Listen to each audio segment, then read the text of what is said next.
This was great. Can I have you back there tell me a little bit about what happened after you applied?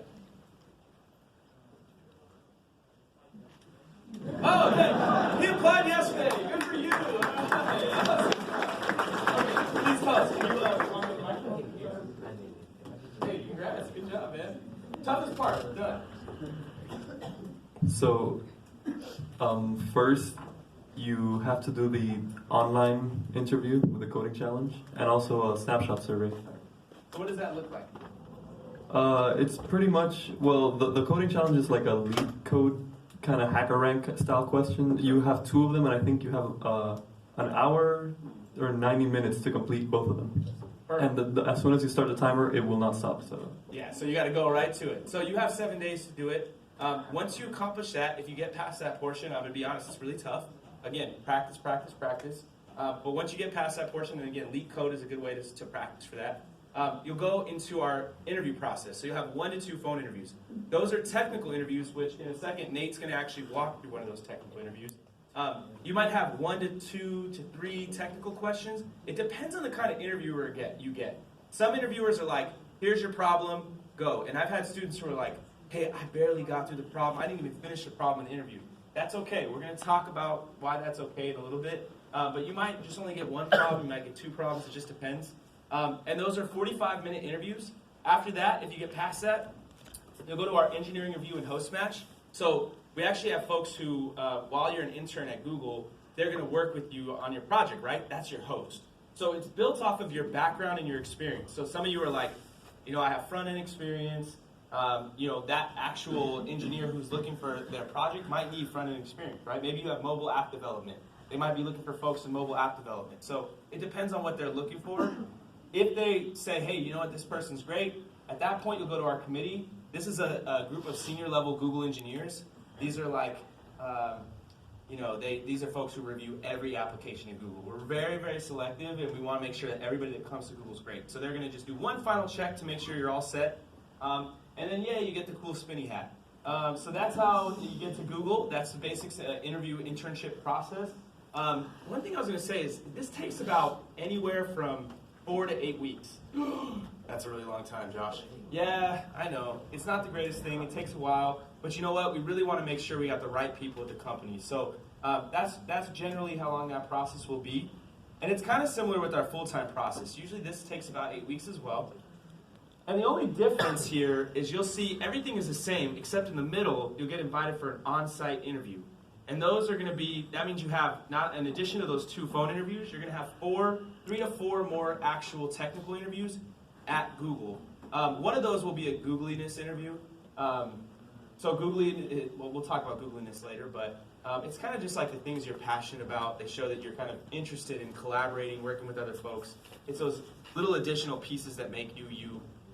We really like to see that extra passion. So in terms of those on-site interviews, there's about 3 to 4 more, and they're 45-minute technical interviews generally, and we're going to talk a little bit more about those in a bit.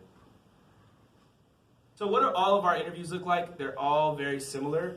The format is about 5 minutes of short introductions. Sometimes you're going to get an engineer who's going to be like, tell me about yourself. I see this on your resume. This is so cool. Da, da, da, da. Other times they're going to go, hi, I'm Josh. All right, let's get started with the problem. So that could possibly be the case. The reality here is the technical assessment will be the main key meat of the actual interview. Then at the end, closing questions. You're going to think I'm crazy when I say this, but we're not the only person interviewing, right? You're interviewing us. Are we the right company for you? Find out. Talk to that engineer. Say, what do you work on? What kind of things are you passionate about? What do you like about working at Google? What don't you like working about Google, right? Find out if this is the right place for you. You're interviewing us. If you're invited to an interview, it's because we want you at the company. So you should be like, all right, you want me at the company? I want to make sure you're the right company for me. So what does the interview assessment look like? Really basic. We're assessing these skills. The main thing you won't see here is brain teasers or puzzles, trick questions. Our engineers we think about our interviews as a discussion. We think of it as a collaboration. You're solving problems together. So if you're in the middle of an interview and the engineer says, you know what, you should try this, I would very highly suggest that you try that.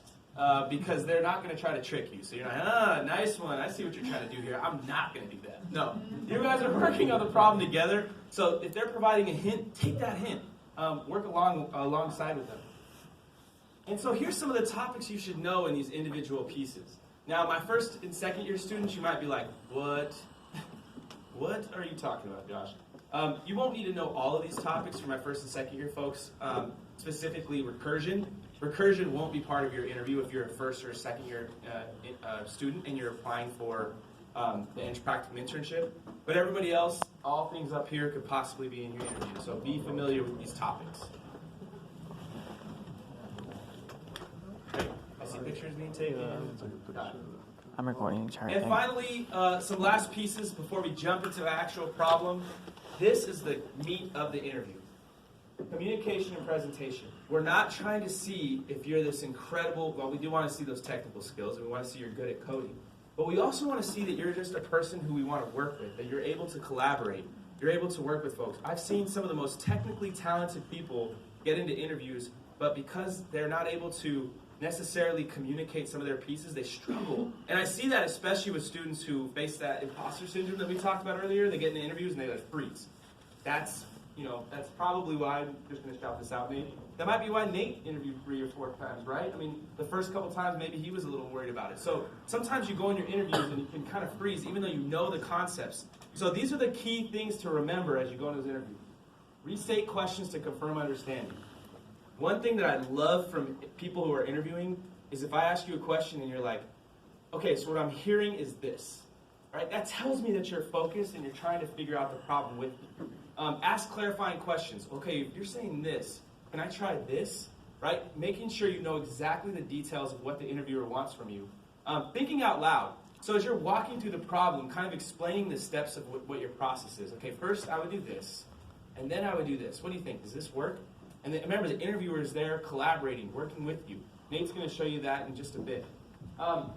This drawing pictures portion, it just depends on the problem. Like if it helps you to have a little piece of paper and work on the side there, great. That can work for us.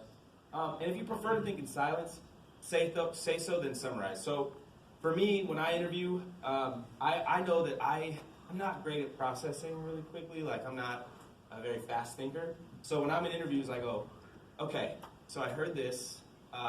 Give me 30 seconds. I'm just going to think about this. And then I kind of take some time to myself. I write down some thoughts. And then I go, okay, here's what I think. Listen to your interviewer. They want you to succeed. It's a discussion. Remember that. And are they providing a hint? Because if they are telling you to move forward with something, then try out what they're saying. And finally, the best way to prepare for your interviews, here we go. Invest time in preparing for your interview. It's so important. Each interview preparation is beneficial for the next one.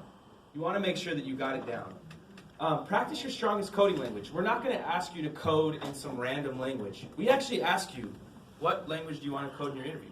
That's the one we'll interview you in. So it's up to you. Practice in a shared doc or a whiteboard with a friend. How many of you? Oh yes, question. About that. Even if we say that we want to program in Java, do you have an IDE that we're going to use, or? Great question. So the question was, even if we're programming in Java, is there an IDE that you're suggested to use? So actually, you're not going to be using an IDE. You're actually going to use Google Docs. Oh. So what I would do is, especially for your phone interview, I would practice actually coding problems in Google Docs, because that's what you're going to use. So practice in Google Docs, because that's how it's going to be when you actually go into the interview.